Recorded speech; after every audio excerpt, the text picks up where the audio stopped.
Thompson atomic model क्या है और रदरफोर्ड मॉडल ऑफ एटम का आइडिया हेनरी रदरफोर्ड के दिमाग में आया कैसे और किस तरीके से ये मॉडल बेहतर है थॉमसन एटॉमिक मॉडल के मुकाबले। नमस्ते, मेरा नाम मनदीप दलाल है और इस लेक्चर में हम इन्हीं प्रश्नों के उत्तर खोजने की कोशिश करेंगे।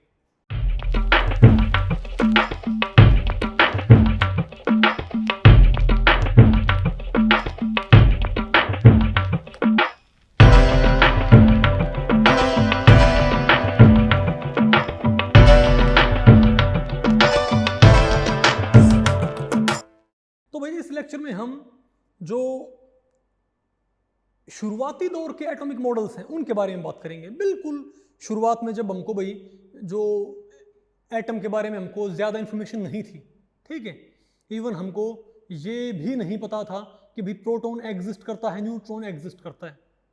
ओके, सिर्फ इलेक्ट्रॉन की इन्वेंशन के बाद 1897 में जब इलेक्ट्रॉन की इन्वेंशन हुई थी, इलेक्ट्रॉन के बारे में पता लगा भाई, उसकी डिस्कवरी हुई, ठीक है।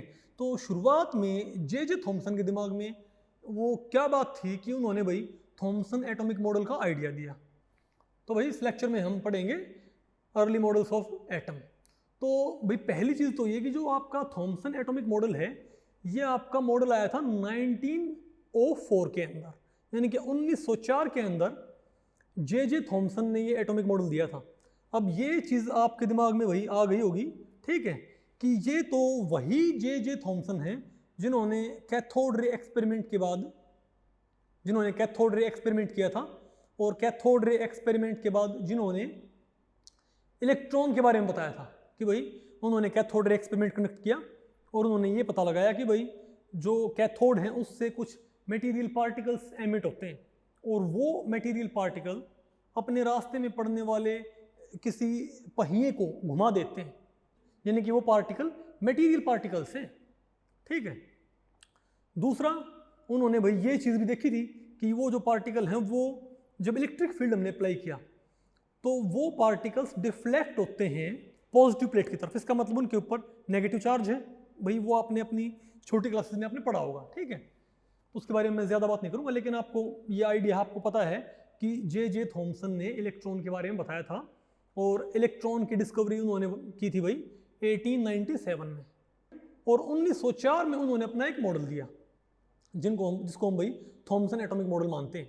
ओके, अब अगर मैं बात करता हूँ डिस्कवरी ऑफ प्रोटॉन के बारे में कि प्रोटॉन की इन्वेंशन कब हुई, तो प्रोटॉन की इन्वेंशन हुई थी 1917 के दौरान।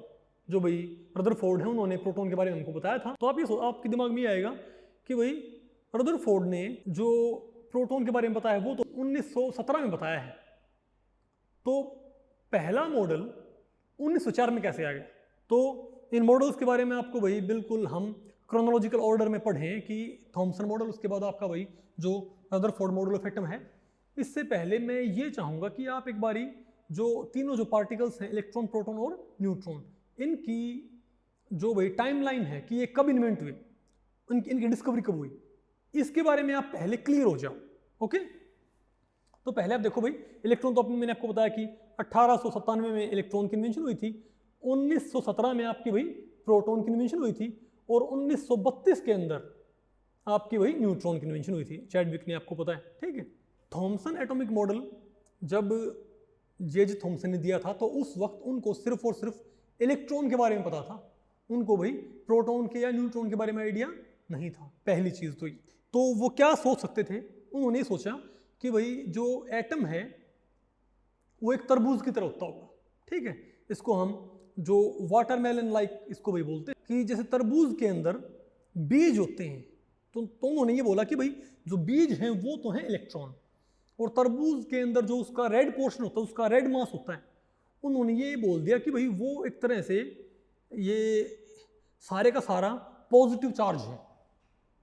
अब आपको हो गया भाई कि क्या थॉमसन एटॉमिक मॉडल बिल्कुल ही यूजलेस था? बिल्कुल नहीं, क्योंकि आप खुद सोचें कि उन्होंने एटम को एटलीस्ट न्यूट्रल कर दिया था और एक्सपेरिमेंटली हमको पता लगता है कि एटम भी न्यूट्रल होता है, तो एटम को न्यूट्रल तो उन्होंने भी रखना ही पड़ेगा। तो उन्होंने इलेक्ट्रॉन का मान लिया, उन्होंने इलेक्ट्रॉन तो मान ली बीज की तरह, और जो रेड पोर्शन उन्होंने क्या मान लिया, उसको पॉजिटिव चार्ज, और जो पूरे का पूरा मास है, ठीक है, तो ये उनका भाई पहला, तो ये हमारा पहला मॉडल था। इसमें हमको ना तो न्यूक्लियस के बारे में ही आइडिया था, ना उस वक्त हमको जो प्रोटॉन है या न्यूट्रॉन है उनके बारे में आइडिया था। सिर्फ हमको ये पता था भाई कि इलेक्ट्रॉन एटम का कुछ भाई मास होता है, और जो इलेक्ट्रॉन है उनका मास बहुत ही कम होता है, लेकिन वो उसके अंदर एग्जिस्ट करते हैं। ठीक है, तो उन्होंने ये माना कि भाई पॉजिटिवली चार्ज जो मास है उसके समंदर के अंदर एक तरह से भाई इलेक्ट्रॉन्स बैठे हैं। ठीक है, तो ये उनका भाई पहला एक तरह से जे थॉमसन का ये बिल्कुल फर्स्ट मॉडल था। लेकिन ये मॉडल फिर भाई फेल हो जाता है 1909 के अंदर। 1909 के अंदर दो वैज्ञानिक थे, उनमें आपके हैंस गीगर और अर्नेस्ट मार्सडेन। 1909 के अंदर उन्होंने एक एक्सपेरिमेंट किया कि उन्होंने एक सोने की एक बिल्कुल पतली परत थी, उसके ऊपर उन्होंने अल्फा पार्टिकल्स से उन्होंने स्ट्राइक किया। तो वो जो अल्फा पार्टिकल्स हैं, ज़्यादातर अल्फा पार्टिकल्स उसके पार निकल गए, बहुत थोड़े पार्टिकल्स टकरा के वापस आए, और कुछ पार्टिकल्स भाई थोड़े एंगल्स पे डिफ्लेक्ट हो गए। अब अगर जे थॉमसन के मॉडल की माने तो वो इस तरह के एक्सपेरिमेंटल डेटा को कभी भी जस्टिफाई नहीं कर सकते उनके मॉडल के अकॉर्डिंग। तो भाई क्योंकि अल्फा पार्टिकल्स हीलियम के न्यूक्लियाई है, हालांकि उस वक्त तक भाई न्यूक्लियस के बारे में भी पता नहीं था। ठीक है, लेकिन जो अल्फा पार्टिकल्स हैं वो क्योंकि बहुत भारी हैं और उनकी पेनिट्रेशन पावर बहुत ज़्यादा होती है, तो उनको इनमें से पार निकल जाना चाहिए था। तो ये चीज़ जो जे थॉमसन का मॉडल था उनसे एक्सप्लेन नहीं हुई। इन्होंने हालांकि एक चीज़ इन्होंने एक्सप्लेन की है कि भाई जो इलेक्ट्रिकल न्यूट्रलिटी है कि एटम अपने आप में क्या रहेगा, न्यूट्रल। ठीक है, जो न्यूट्रलिटी है इन्होंने उसको तो बेशक एक्सप्लेन कर दिया। तो यहाँ पर अब आपका ये गीगर और मार्सडेन का एक्सपेरिमेंट है, इसको रदरफोर्ड एक्सपेरिमेंट भी बोल देते हैं। ये 1909 के अंदर कंडक्ट किया गया था। अब आप याद करें कि प्रोटॉन की इन्वेंशन कब हुई थी, 1917 के अंदर, 1917 के अंदर। यानी कि जब रदरफोर्ड ने अपना एक्सपेरिमेंट किया उस वक्त उनको भी प्रोटॉन के बारे में आइडिया नहीं था कि भाई न्यूक्लियस के अंदर प्रोटॉन्स एग्जिस्ट करते हैं। तो अब आप ये देखें कि रदरफोर्ड एक्सपेरिमेंट था क्या। ठीक है, जो जिसको हम भाई गीगर मार्सडेन एक्सपेरिमेंट भी बोलते हैं। इसको इसलिए बोलते हैं क्योंकि रदरफोर्ड से पहले गीगर और मार्सडेन ने ये एक्सपेरिमेंट किया था, लेकिन उनके पास इसका कोई वैलिड जस्टिफिकेशन नहीं था, उनके पास कोई अच्छा इंटरप्रिटेशन नहीं था। तो रदरफोर्ड ने इसी एक्सपेरिमेंट को कंडक्ट किया और उन्होंने एक इंटरप्रिटेशन दिया था, वो आपको हम बताएंगे आगे। ठीक है, और उसके बाद में उन्होंने कुछ कॉन्क्लूसिव रिमार्क्स दिए कि भाई उन्होंने अपने एक्सपेरिमेंटल डेटा सेट के बेसिस पे उन्होंने आइडिया लगाया कि भाई कि अगर मेरे पास एक्सपेरिमेंट से ऐसा रिजल्ट आ रहा है, ठीक है, अगर एक्सपेरिमेंट मुझे ये चीज़ें सजेस्ट करता है तो जो एटम है उसके अंदर पार्टिकल्स का अरेंजमेंट ऐसा होना चाहिए। तो एक बार हम गीगर और मार्सडेन का एक्सपेरिमेंट देख लेते हैं। ठीक है, तो आप ये देखो कि यहाँ पर ये भाई एक लेड का इनक्लोजर है, यहाँ पर एक रेडियो एक्टिव मटीरियल है जो कि भाई अल्फा पार्टिकल्स एमिट करता है। ये अल्फा पार्टिकल्स यहाँ से निकल के ये टकराते हैं गोल्ड फॉइल के ऊपर। ये गोल्ड फॉइल बहुत ही पतली एक सोने की परत है, और जब ये इससे टकराए तो ज़्यादातर अल्फा पार्टिकल्स, तो आप देखोगे ज़्यादातर अल्फा पार्टिकल्स तो इसके पार निकल गए। ठीक है, कुछ एक पार्टिकल्स, भाई ये मैंने एग्जैक्टली जो स्टैटिस्टिकल जो पैटर्न है वो शो नहीं कर रखा, मैंने आपको सिर्फ ये बताया कि ज़्यादातर पार्टिकल्स तो पार निकल गए। कुछ एक पार्टिकल्स थोड़े एंगल पे क्या हो गए, होते हैं डिफ्लेक्ट। कुछ एक पार्टिकल्स भाई और भी ज़्यादा एंगल पे डिफ्लेक्ट होते हैं, और कोई 10,000 में से कोई एक पार्टिकल वो तो इस गोल्ड फॉइल से टकरा के पहले टकराता, उसके बाद बिल्कुल वापस आ जाता है। ओके, तो भाई अगर मैं आपको इस एक्सपेरिमेंट का एक ज़्यादा बेटर ग्राफिक आपको भाई दिखाना चाहूँ तो ये हो जाएगा आपका। ठीक है, यहाँ पर आपको वही नज़र आ रहा होगा, ये तो जो आपकी लेड की कैविटी है, जो लेड का इनक्लोजर है वो है। ठीक है, और इसके अंदर रेडियम रखा हुआ है जो कि अल्फा पार्टिकल्स एमिट कर रहा है, और ये है गोल्ड फॉइल। और जब ये गोल्ड फॉइल से पार्टिकल्स टकराते हैं तो ज़्यादातर पार्टिकल्स तो देखो इसके पार निकल गए, कुछ एक पार्टिकल्स डिफ्लेक्ट हो जाते हैं कुछ ज़्यादा एंगल पे, और एक आध पार्टिकल तो एक तरह से बिल्कुल 180 डिग्री पे, यहाँ पर आपको नज़र नहीं आ रहा, लेकिन एक आध पार्टिकल तो बिल्कुल टकरा के बिल्कुल वापस आता है। और ये जो डिटेक्टर है इसके ऊपर जिंक सल्फाइड की कोटिंग होती है, ताकि भाई एक तरह से ये एक फिर फिल्म की तरह काम करता है। इस पे जब अल्फा पार्टिकल स्ट्राइक करेंगे तो हमको उसका इफेक्ट देखने को मिलेगा। तो ये था आपका रदरफोर्ड का जो एक्सपेरिमेंट है या गीगर मार्सडेन एक्सपेरिमेंट। अब रदरफोर्ड ने इस चीज़ को कैसे समझा? अब ये चीज़ आपने ध्यान रखनी है कि ये एक्सपेरिमेंट 1909 में किया गया था और थॉमसन के पास जो थॉमसन एटॉमिक मॉडल है वो इसको जस्टिफाई नहीं कर सकता। थॉमसन मॉडल के अकॉर्डिंग तो भाई सारे अल्फा पार्टिकल्स को इसमें से पार निकल जाना चाहिए था, लेकिन कुछ एक पार्टिकल्स डिफ्लेक्ट होते हैं, कुछ ज़्यादा एंगल पे, कुछ कम एंगल पे, और कुछ तो बिल्कुल टकरा के वापस आ जाते हैं। ओके, तो रदरफोर्ड ने इसको कैसे माना? तो इसको उन्होंने एटम की तरह कंसिडर कर लिया कि भाई ये है गोल्ड का एक एटम, ये है गोल्ड का दूसरा एटम, ये है गोल्ड का तीसरा एटम।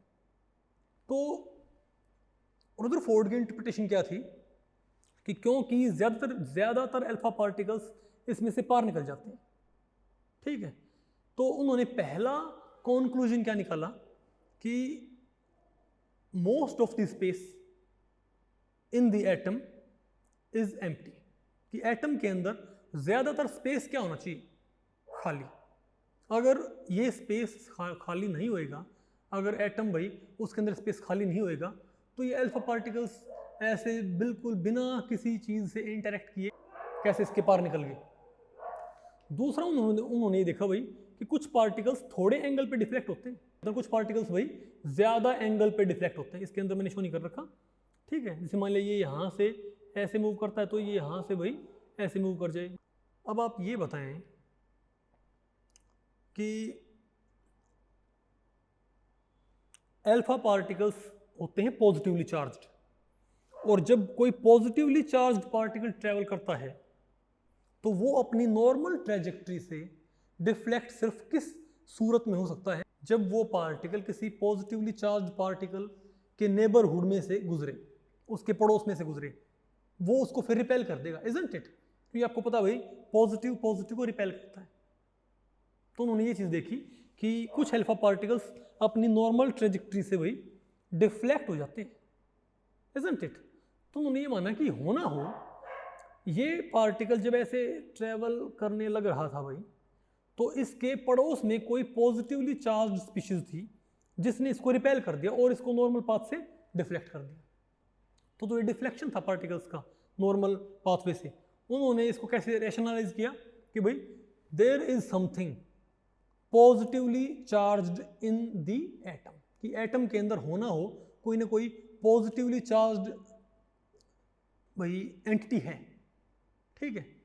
और तीसरा ऑब्जर्वेशन क्या था भाई रदरफोर्ड का, कि कुछ पार्टिकल्स बिल्कुल वापस आते हैं टकरा के, ठीक है। कुछ पार्टिकल्स ने वही गोल्ड फॉइल से स्ट्राइक किया और टकरा के बिल्कुल रिफ्लेक्ट बैक, टकरा के बिल्कुल 180 डिग्री पे वापस आते हैं। तो रदरफोर्ड ने इस चीज़ को ऐसे माना कि भाई अब आप ये बताएं कि अल्फा पार्टिकल हल्का पार्टिकल है कि भारी पार्टिकल है? बेशक भाई अल्फा पार्टिकल भारी पार्टिकल है, और कोई भारी पार्टिकल किसी भारी पार्टिकल से टकरा के ही वापस आ सकता है, किसी हल्के पार्टिकल से नहीं। आप चलो इसको मैं आपको ऐसे बताता हूँ। ओके, आप इसको ऐसे माने कि यहाँ पर आपने एक रस्सी से एक 5 किलो की एक आयरन बॉल आपने भाई लटका रखी है, 15 एक जंजीर से आपने 5 किलो की एक आयरन बॉल, एक आयरन स्फीयर यहाँ पर सस्पेंडेड है, और आप उस आयरन स्फीयर के ऊपर स्ट्राइक करते हो टेनिस बॉल से। तो क्या टेनिस बॉल उस आयरन स्फीयर से टकरा के वापस आएगी? बिल्कुल आएगी। इसकी वजह क्या है कि टेनिस बॉल जिस चीज़ से टकराई है उसका मास टेनिस बॉल के मुकाबले कहीं ज़्यादा है, इसीलिए इससे टकरा के वापस आती है। समझे बात? अब अगर मैं इस आयरन बॉल को, अगर मैं इस आयरन स्फीयर को मैं रिप्लेस कर देता हूं किसी बिल्कुल छोटे मार्बल से, अब आप ये माने कि एक धागे से, एक जंजीर से आयरन बॉल की बजाय एक बिल्कुल पतले धागे से एक मार्बल सस्पेंडेड है, एक छोटी कंचा यहाँ पर लटकी हुई है, और अब आप उसके ऊपर स्ट्राइक करते हो टेनिस बॉल से, तो क्या टेनिस बॉल अभी भी वापस आएगी? नहीं। क्यों? क्योंकि अब टेनिस बॉल अपने से कहीं हल्के पार्टिकल से टकराने लग रही है।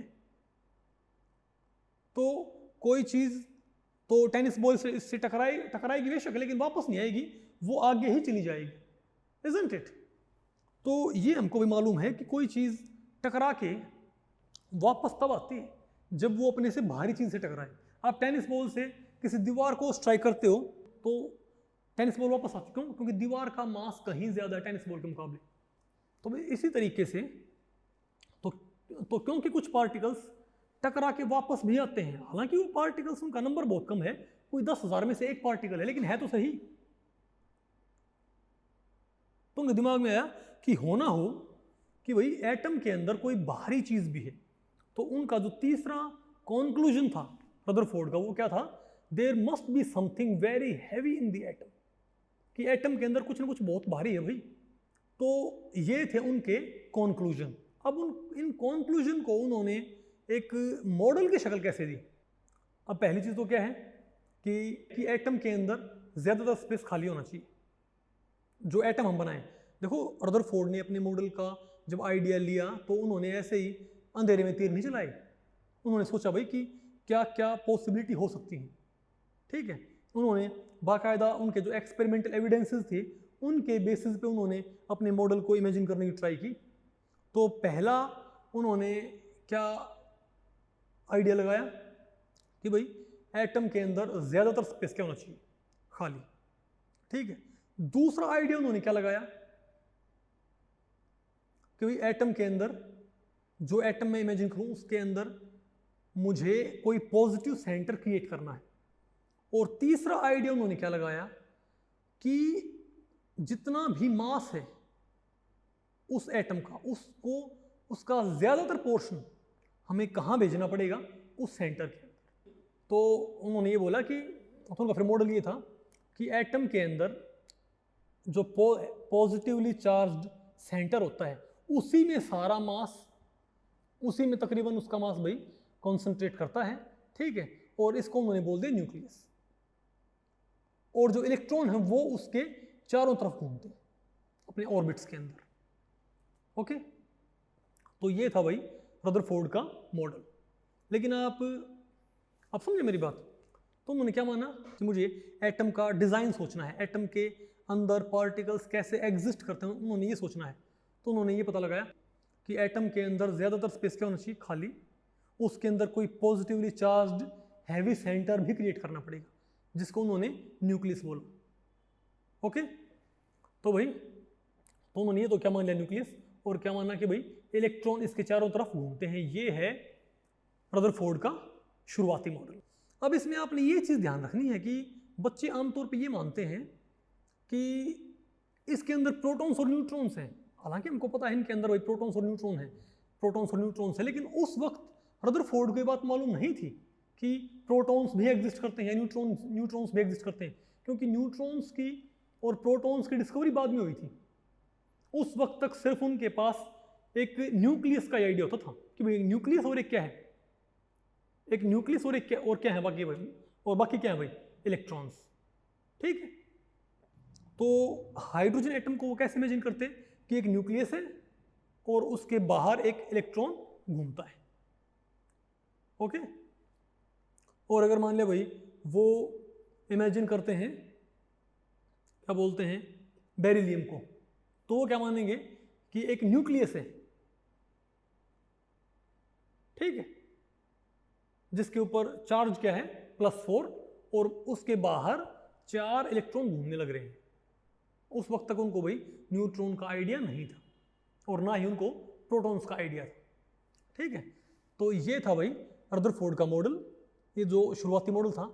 अब एक बारी तो भाई अब आप ये देखें कि रदरफोर्ड ने जब 1911 में अपना मॉडल दिया था तो उस वक्त तक उनको प्रोटॉन के बारे में आइडिया नहीं था। उसमें अगर आप भाई सोडियम का एटम आप इमेजिन करते हो, सोडियम 23 का, इलेक्ट्रॉन कि उसमें भाई जो इलेक्ट्रॉन है, इलेक्ट्रॉन सोडियम के अंदर आपके 11 हैं जो कि उसके बाहर घूम रहे हैं, और +11 +11 चार्ज के साथ वहाँ पर एक न्यूक्लियस एग्जिस्ट करता है। ठीक है, लेकिन 1917 के अंदर रदरफोर्ड ने ये पाया कि जब वो नाइट्रोजन 14 को अल्फा पार्टिकल से स्ट्राइक करते हैं तो O17 क्रिएट होता है और साथ में हाइड्रोजन के न्यूक्लियर रिलीज होते हैं। यानी कि जो हाइड्रोजन का होता है न्यूक्लियस, वैसे न्यूक्लियस रिलीज होते हैं। तो उनके दिमाग में आया कि बाकी जो न्यूक्लियाई हैं वो होना हो हाइड्रोजन के न्यूक्लियस से मिलके बने हैं। तो इस तरीके से जो प्रोटॉन के बारे में हमको पता लगा, ठीक है, और ऐसे भाई प्रोटॉन्स की डिस्कवरी हुई।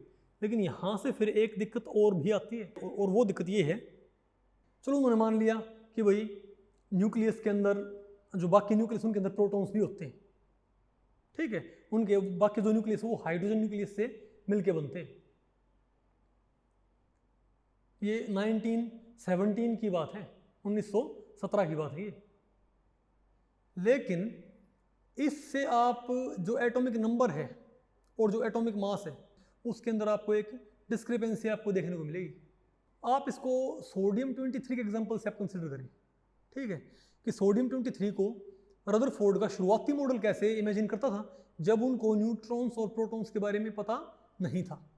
तो क्या मानेंगे कि इसके पास क्या है 23, इसके पास सॉरी, तो क्या मानेंगे कि इसके पास क्योंकि 11 तो इलेक्ट्रॉन होंगे जो कि बाहर भाई जो एक्स्ट्रा न्यूक्लियर पार्ट उसके अंदर घूमने लग रहे हैं, ठीक है, और जो इसका न्यूक्लियस है, न्यूक्लियस की उनको तब तक कोई सब स्ट्रक्चर मालूम नहीं थी शुरुआत में, तो उसको वो क्या मान लेंगे कि न्यूक्लियस के अंदर न्यूक्लियस का जो मास है वो एक सिंगल एंटिटी है और उसके ऊपर चार्ज कितना है +11, ओके।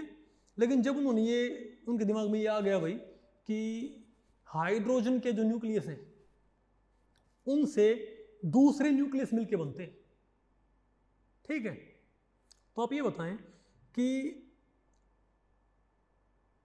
सोडियम 23 के अंदर क्योंकि 11 इलेक्ट्रॉन हैं तो उसके अंदर 11 ही आप क्या मान सकते हो हाइड्रोजन के न्यूक्लियस, ताकि भाई इलेक्ट्रिकल न्यूट्रलिटी मेंटेन रह जाए, ओके। लेकिन 11 अगर आप उसके अंदर हाइड्रोजन के न्यूक्लियस मानते हो तो उसका मास कितना बनेगा 11, लेकिन मास है कितना 23, तो एक्स्ट्रा 12 मास कहां से आया, जो ये एक्स्ट्रा 12 मास ये कहां से आया भाई, ठीक है। तो इसको उन्होंने फिर ऐसे एक्सप्लेन किया। तो आमतौर पे हम बोलते ही हैं कि भाई न्यूट्रॉन की डिस्कवरी की थी चैडविक ने, लेकिन जो आइडिया था वो रदरफोर्ड के दिमाग में 1917 में ही आ चुका था, 1917 से लेकर 1920 तक, क्योंकि जब नाइट्रोजन को अल्फा पार्टिकल से स्ट्राइक किया उन्होंने ये पाया कि भाई यहाँ पर O17 और न्यूक्लियस निकलता है हाइड्रोजन जैसा। तो उनके दिमाग में ये आ गया भाई कि होना हो जो बड़े न्यूक्लियाई हैं, जो बड़े न्यूक्लियस हैं, जो हैवी न्यूक्लियस हैं, उनका एक कंपोनेंट होना हो कौन है पक्का हाइड्रोजन का न्यूक्लियस, ठीक है। तो उन्होंने फिर इसको ऐसे समराइज करना स्टार्ट कर दिया कि सोडियम 23 के अंदर 11 तो इलेक्ट्रॉन हैं और 11 इसके अंदर क्या होने चाहिए हाइड्रोजन के न्यूक्लियाई, ताकि ये इलेक्ट्रिकली न्यूट्रल रह सके, ठीक है, न्यूक्लियस के अंदर भाई। तो इसका न्यूक्लियस, इसके न्यूक्लियस में होना हो 11 हाइड्रोजन के न्यूक्लियाई पक्का है, लेकिन इसका फिर मास कितना बनेगा, मास इसका बनेगा सिर्फ 11 यूनिट, लेकिन मास है कितना 12 यूनिट, सॉरी 23 यूनिट, मास इसका कितना 23 यूनिट। तो उन्होंने क्या सोचा कि भाई होना हो जो 12 जो मास रहता है उस 12 मास को उन्होंने ऐसे जस्टिफाई किया कि न्यूक्लियस के अंदर हाइड्रोजन के न्यूक्लियस की बजाय हाइड्रोजन के इलेक्ट्रॉन प्रोटॉन के कॉम्बिनेशन एग्जिस्ट करते हैं, यानी एक तरह से हाइड्रोजन एटम्स एग्जिस्ट करते हैं उसके न्यूक्लियस के अंदर। उनको ये नहीं पता था कि भाई वो न्यूट्रॉन्स हैं, क्योंकि उन्होंने मास कितना करना है ओवरऑल, उन्होंने मास करना 23, ठीक है। तो उनका जो नया मॉडल था उन्होंने फिर ये माना कि 11 इलेक्ट्रॉन तो बाहर घूमते हैं, ठीक है, न्यूक्लियस के अंदर क्या होता है 11 तो फिर क्या होते हैं हाइड्रोजन के न्यूक्लियाई, और 12 क्या होते हैं इलेक्ट्रॉन प्रोटॉन कॉम्बिनेशन। 12 वहां पर क्या है इलेक्ट्रॉन प्रोटॉन कॉम्बिनेशन, ताकि भाई उससे न्यूक्लियस का जो चार्ज है उस पर कोई फर्क ना पड़े, वो +11 ही रह जाए, ठीक है। तो ये उनका भाई एक आइडिया था। अगर मैं आपको भाई थोड़ी बेटर ग्राफिक आपको दिखाना चाहूँ तो आप ये देखें, ठीक है। तो आप समझे कि चैडविक ने न्यूट्रॉन की इन्वेंशन बाद में की थी। उन्होंने बताया कि भाई जो एक्स्ट्रा मास है वो इलेक्ट्रॉन और हाइड्रोजन न्यूक्लियाई के कॉम्बिनेशन की वजह से ना होके एक अलग पार्टिकल की वजह से होता है, जिसको हम क्या बोलते हैं, न्यूट्रॉन्स। तो अब हमको भाई इस मॉडल की जो लिमिटेशंस हैं, जो रदरफोर्ड मॉडल है, हमको उसकी लिमिटेशंस पे हमको बात करनी पड़ेगी, ठीक है। तो जो इसकी पहली लिमिटेशन थी, जब थोड़ा आप आगे स्पेक्ट्रा में चलो तो आपको ये बात मालूम पड़ेगी कि जो स्पेक्ट्रा होता है, एटॉमिक स्पेक्ट्रा, वो डिस्क्रीट नेचर का होता है, डिसकॉन्टिन्यूस नेचर का होता है, कॉन्टिन्यूस नहीं होता। लेकिन रदरफोर्ड मॉडल के अंदर इलेक्ट्रॉन क्योंकि किसी भी डिस्टेंस पे एग्जिस्ट कर सकता है, तो वो कोई भी एनर्जी एब्जॉर्ब या एमिट कर सकता है। यानी कि स्पेक्ट्रा कैसा होना चाहिए इसके अकॉर्डिंग, कॉन्टिन्यूस, लेकिन स्पेक्ट्रा होता कैसा है, डिसकॉन्टिन्यूस। एक तो इसकी वही लिमिटेशन थी। दूसरी जो इसकी मेजर लिमिटेशन थी रदरफोर्ड एटॉमिक मॉडल की, वो ये थी कि इसने ये मान लिया कि सेंटर में है न्यूक्लियस और बाहर कौन घूमता है, इलेक्ट्रॉन। लेकिन आप ये बताएं, क्योंकि इन्होंने भाई जो प्लेनेटरी मोशन है ना, उन्होंने इसको उससे कोरिलेट कर दिया कि जैसे भाई सोलर सिस्टम के अंदर जो हमारा सोलर सिस्टम का सारा जो मास होता है वो तो तकरीबन सन के अंदर होता है, और जो प्लैनेट्स हैं वो उसके चारों तरफ घूमते हैं। तो सिमिलरली इन्होंने क्या बोल दिया कि एटम का सारा मास तो कहाँ होता है, न्यूक्लियस में, और उसके चारों तरफ कौन घूमते हैं, इलेक्ट्रॉन्स, ठीक है। लेकिन आप ये सोचें कि इलेक्ट्रॉन होता है चार्ज पार्टिकल, और जब चार्ज्ड पार्टिकल एक्सेलरेट करता है, घूमता है, तो वो क्या एमिट करेगा, इलेक्ट्रोमैग्नेटिक रेडिएशन। आपको होगा इससे क्या फर्क पड़ता है, अगर वो इलेक्ट्रोमैग्नेटिक रेडिएशन एमिट करता भी है भाई, उससे बिल्कुल फर्क पड़ता है, क्योंकि इलेक्ट्रोमैग्नेटिक रेडिएशन एक एनर्जी की फॉर्म होती है। यानी कि इलेक्ट्रॉन जब इसके चारों तरफ घूमेगा तो वो सिर्फ इलेक्ट्रोमैग्नेटिक रेडिएशन ही एमिट नहीं करता, वो एक तरह से एनर्जी एमिट करता है, यानी उसकी एनर्जी खुद कम होएगी ना। तो आपके दिमाग में आएगा कि भाई एनर्जी से कम होएगी तो उससे क्या दिक्कत क्या है। उससे वो दिक्कत ये है, आपको बताता हूं मैं, किसी चीज को जितनी ज्यादा दूर आपको घुमाना हो ना, उसमें उतनी ही ज्यादा एनर्जी लगती है। आप उसको ऐसे माने, अगर मान लिया हमारे पास 3 धागे हैं, एक धागा है, मानो भाई एक धागा है मान लिया हमारे पास 1 मीटर का, एक हमारे पास 2 मीटर का, और एक हमारे पास अभी 3 मीटर का। उनसे हम एक पत्थर बांध देते हैं और फिर तीनों धागों को हम ऐसे घुमाते हैं, ठीक है। तो 1 मीटर रेडियस के साथ पहला पत्थर ऐसे घूमेगा, दूसरी बारी पत्थर घूमेगा 2 मीटर के रेडियस के साथ, तीसरी बारी आपको भाई 3 मीटर का जो पत्थर है उसको घुमाना पड़ेगा। तो आप ये बताएं आपको ज़्यादा एफर्ट कब लगेगा, डेफिनेटली 3 मीटर वाले। 3 मीटर के साथ जब आप पत्थर घुमाओगे ना, 3 मीटर के रेडियस के साथ जब आप पत्थर को घुमाते हो तब आपको ज़्यादा एफर्ट लगाना पड़ता है। इसको आप ऐसे मान सकते हैं, हम ये बोलो कि धागा आपका भाई 20 मीटर का है, तो 20 मीटर पे आपने पत्थर बांध दिया, तो आप खुद सोचें कि उस धागे को ऐसे बिल्कुल स्ट्रेट करने में आपको कितना ज़्यादा एफर्ट लगेगा। यानी कोई चीज़ जितनी ज़्यादा दूरी पे घूमती है ना, उसको उतनी ज़्यादा उसके पास एनर्जी होनी चाहिए, तभी वो उतनी दूरी पे घूम सकती है, अदरवाइज वो नहीं घूम पाएगी। आप इसको ऐसे मान सकते हैं कि अगर मान लिया एक कढ़ाई है, उस कढ़ाई के अंदर आप उस मार्बल को ऐसे घुमा दें तो वो ऐसे घूमने लग जाएगी। तो अगर आपने ज़्यादा रफ्तार से, आपने ज़्यादा एफर्ट से मार्बल को कढ़ाई में ऐसे रिवॉल्व करवाया है तो वो ज़्यादा दूरी पे घूमेगी। लेकिन अगर आपने कम एफर्ट लगाया तो वो कम दूरी पे घूमेगी। या फिर आप इसको ऐसे माने कि जब कढ़ाई में मार्बल आपने ऐसे घुमा दी, भाई वो ऐसे घूमने लग रही है, लेकिन धीरे धीरे वो क्या सेंटर को अप्रोच नहीं करती। ऐसा क्यों? क्योंकि शुरुआत में जब हमने मार्बल को घुमाया है तो उसके पास ज़्यादा एनर्जी है, लेकिन घूमते हुए वो फ्रिक्शन की वजह से अपनी एनर्जी लूज़ करती है, और जब वो एनर्जी लूज़ करती है तो उसका जो घूमने का रेडियस है वो कम होता जाएगा भाई, ठीक है। और जो सेंट्रीपिटल फोर्स है वो उसको अपनी तरफ खींच लेगी,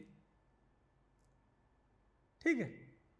तो इस वजह से भाई आप समझे मेरी बात कि जब उसके पास एनर्जी ज़्यादा है तो कढ़ाई में मार्बल दूर घूमती है, लेकिन जैसे जैसे एनर्जी घटती है तो वो मार्बल घूमते घूमते उसका जो रेडियस है वो कम होता जाएगा, और वो लास्ट में बिल्कुल कढ़ाई के सेंटर में जाकर रुक जाएगी, तो क्या उसका एक ऐसा पाथवे नहीं होएगा?